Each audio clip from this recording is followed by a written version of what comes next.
I know it's not games, but it is meaningful, obviously, in training camp. How much are you enjoying the string of picks you've had in camp, including 3 in the last 2 days? Oh, I love it.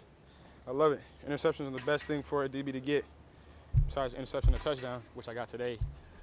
But no, I love it, man. It's fun. I love playing against our offense. They're electric, so and they love talking mess. I love talking mess. It makes us play better.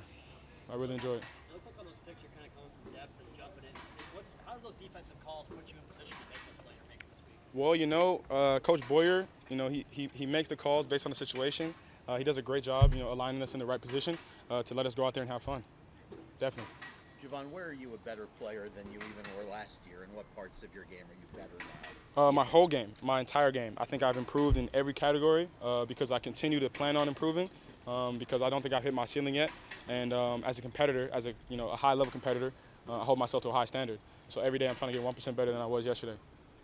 Who are a few safeties that you have admired and appreciated throughout your football playing life?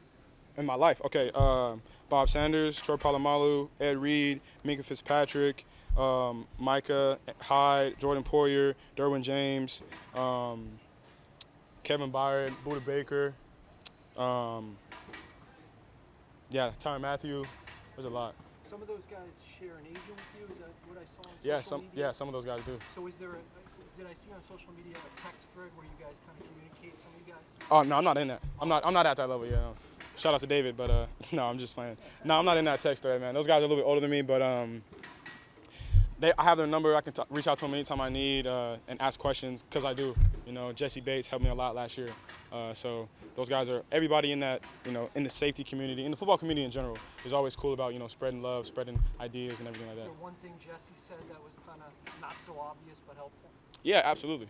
Definitely. You can share from Jesse? Nah, man, I'm going to keep those secrets to myself, honestly, my boy. I'm sorry about that. I know team goals are number one for you, but from a personal standpoint, is there any desire to be a Pro Bowl player, which you're looking like out there this year? Is that at all in your mind? Absolutely. I mean, I desire to be the best player that I can be, you know what I'm saying? And those type of things are the standard that I hold myself at. And I want to rise to those occasions, absolutely. As a competitor, I feel like you should strive to be the best you can be. And if that's in your goal, then you should definitely be there, for sure. You mentioned every Sunday here, people obviously have been rating you. What from him did you take and or did it apply to what you do? I try to take his whole game, everything he does, really. He was a phenomenal player. He played with such energy, such grit and furious intention.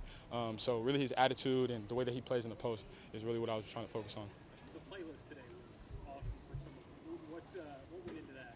Well, the last 2 playlists I had were, for everybody else, make sure everybody had a good vibe. But today was specifically for me. So, I had some Mike Jackson on there, had some Luther Vandross inside. I had some Polynesian music, but they didn't get to it in the playlist. The playlist was a little long.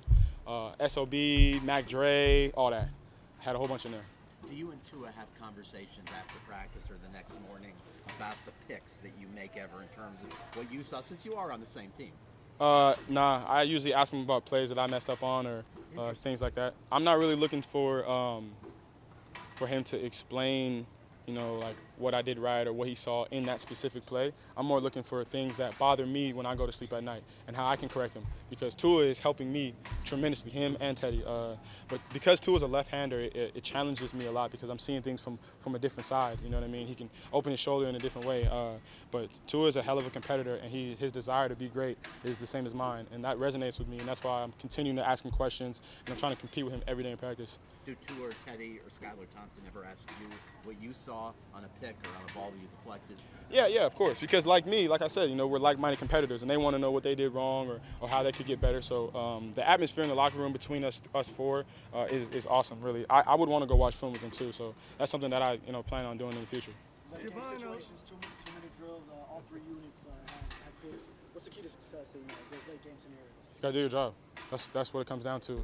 It's a high intensity situation, but you gotta do your job, and then you gotta let the plays come to you. Because if you try to force it, then you're gonna miss your opportunity. In that Jevon, list a of lot of the safeties you went through before, is there anyone stand out that you said, okay, any tape you watch more than that? Tyrann Mathieu, when he was at LSU, watched his tape every day before every Friday before my college games, And then right before I went to bed, me and my roommate, Jamal Hill, he's at Oregon. We watched Minka Fitzpatrick's last year in college every day. You know, a lot of the guys you mentioned are of the nature where if you're a quarterback, you always have to know where that guy is before the snap. And have you thought about, you know, how you want quarterbacks to look for you in that same way? That's actually a great question. Not necessarily. I just want offenses to fear me, really. Not necessarily the quarterback, more the coaches. And I feel like, you know, the way that we're practicing, I can get to that because I'm continuing to push myself. But no, that hasn't come across my mind. John, talking about Tyron and Minka, you know, that star role in Nick Saban's defense. You played slot in college a lot. How does playing that position translate to playing in the post as well as you have so far? Well, it puts me in a dynamic where if I have to step down into the box or if I have to do anything close to the line, I already have some type of history with that. And college and NFL are completely different.